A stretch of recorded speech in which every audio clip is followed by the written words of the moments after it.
Hello, আসসালামু আলাইকুম। আশা করি সবাই ভালো আছেন। তো আল্লাহর রহমতে আমিও ভালো আছি।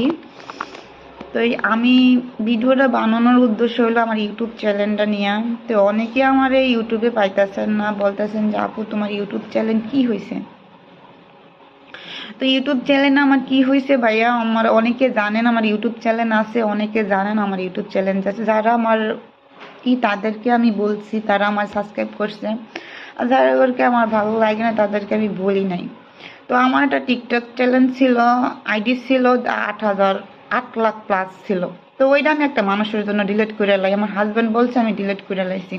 তো আমার ইউটিউব চ্যানেলটাও তো ওই মানুষে কয়েকটা কিছু ছিল, তো আমার আইডিটা সব সময় ওই রিপোর্ট মারতো। তো রিপোর্ট মারতো, আমি কখনো বুঝতে পারি নাই যে ওই আমার আইডিটা রিপোর্ট মারতেছে সব সময়। মানে ওই ইউটিউব চ্যানেলটা খোলার পর থেকেই যে তো ওর আমি শত্রু হয়ে গেলাম, আমরা দুনো স্বামী স্ত্রী ওর শত্রু হয়ে গেলাম। তো তা আমার ইউটিউব চ্যানেলটা চলে যায়। তো খারাপ লাগে, ঢাকা বাড়িতে অনেক চেষ্টা করছি, অনেক দেরোদরি করছি আমি, পুরো এক সপ্তাহ অনেক দেরোদরি করছি, অনেক খারাপ লাগছে। খারাপ লাগছে বলতে আমি ভাঙা পড়ি নাই, কারণ কি আমি লড়তে শিখছি, ভাঙতে শিখি নাই। আমার জীবনটা আমি গড়ছি নিজে হাতে, নিজে শক্ত করছি। আমি আমি একটা পুতুলের মতো ছোট্ট একটা মানুষ ছিলাম, ওই মানুষটা এখন আমার লোহার মতো শক্ত। তো আমি ভাঙে পড়ি নাই, কারণ বাঁচলে আবার হইব। তো আমার ইউটিউব চ্যানেলটা চলে যায়, তো নতুন একটা আমি ইউটিউব খুলছি, তো সবাই আমার জন্য আফসোস করতেছে যে আপু এত বড় আইডিটা চলে গেল। খারাপ লাগে না?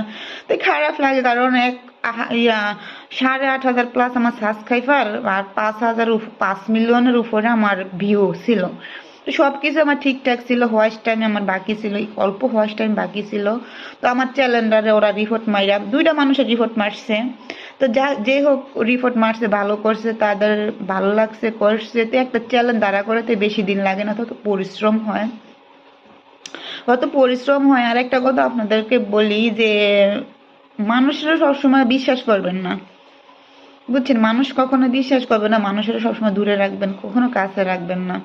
যে যেরকমই হোক তাদেরকে কখনো এরকম কিছু বলবেন না যে আইডি, জিমেল আইডি বা এরকম কখনো আপনারা এই ভুল করবেন না, জিমেল আইডি কখনো তাদেরকে দিবেন না। তো ওই মানুষটা আমার জিমেল আইডি জানতো, তার জন্য ওই বিভিন্ন আইডি দিয়ে আমার রিপোর্ট মারছে, তো আমার আইডিটা চলে যায়। তো সবাই ভালো থাকবেন, নতুন একটা চ্যানেল আমি খুলছি, সবার কিছুদিন পরে আমি লিঙ্ক দেবো, সবাই আমার চ্যানেলটা সাবস্ক্রাইব করে দিবেন। আর আসলে কি আমি এখনো বলি, পরেও বলি, আমি গড়তে শিখছি, ভাঙতে শিখি না, কেউ আমাকে ভাঙতে পারবো না। তো সবাই ভালো থাকবেন, আল্লাহ হাফেজ।